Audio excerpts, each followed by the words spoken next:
And now here's Brenda with Judy Neville, who has a personal connection to Canada's British home children. Hello, with me today, I'm very pleased to say, is a lady that I have met briefly before, Judy Neville. And she is the granddaughter of Mary Scott Pearson Brownell. And can you tell me your connection to her? Yes, Mary Scott Pearson Brownell was my grandmother.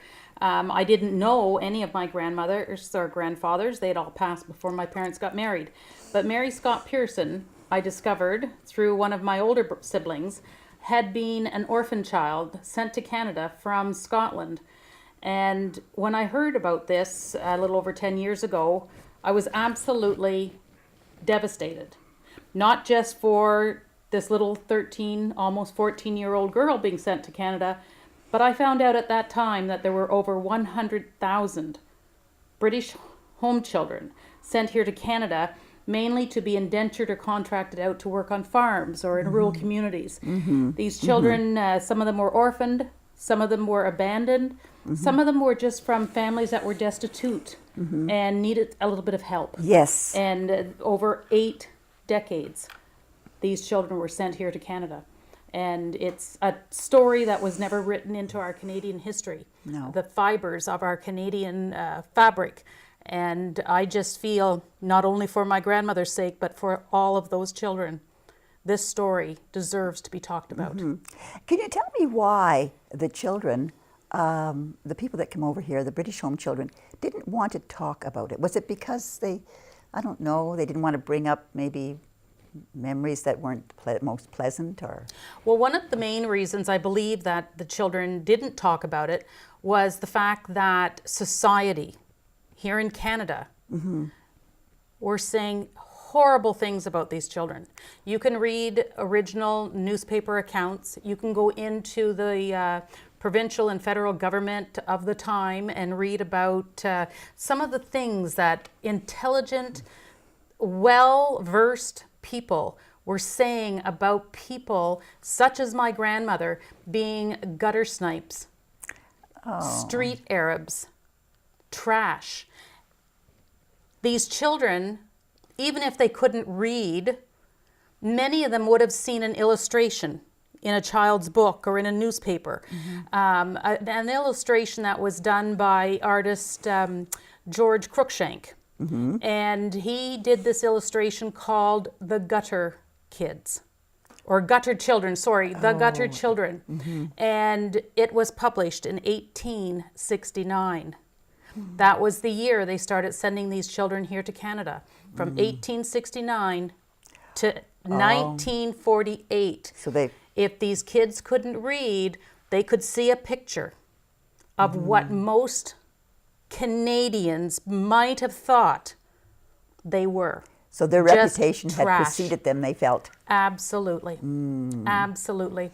And then if your parents gave you up, or like my grandmother, her parents had passed away, the stepfather didn't keep the child, or her sister, sent them away. Well, nobody wants me.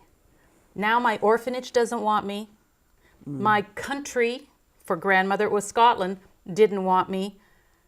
Why should anybody in Canada want me? I'm no good. I'm just garbage.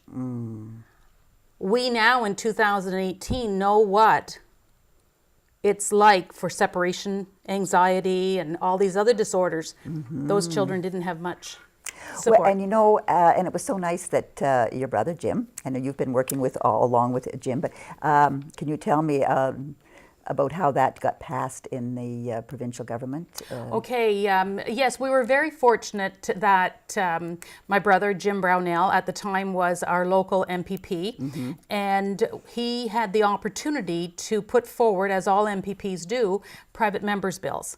And he had put a private members bill forward in 2010, I believe. Jim will correct me if I'm wrong. But because of proroguing or whatever, it hit the floor and it was introduced a couple of more times. The third time he introduced it, and this bill was for September 28th to be British Home Child Day in Ontario. I went to Queen's Park on a bus there were 3 or 4 buses that had traveled to Queen's Park to see the third and final reading in May of 2011. And as I was driving to Morrisburg to catch the bus, I drove by the Altsville station on the number 2 highway, just west of Upper Canada Village. And for some reason, I was drawn in to look at that station.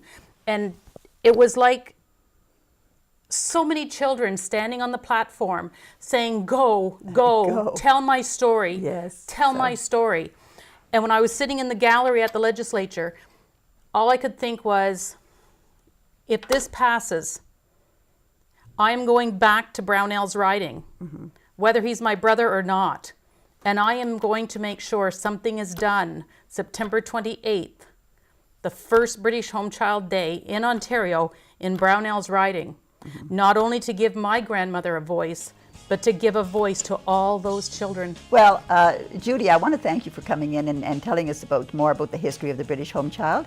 And we'll come back again with another interview with you, perhaps on the sunflower and its significance for the British Home Children. Okay, thank you very much for giving the British Home Children a voice.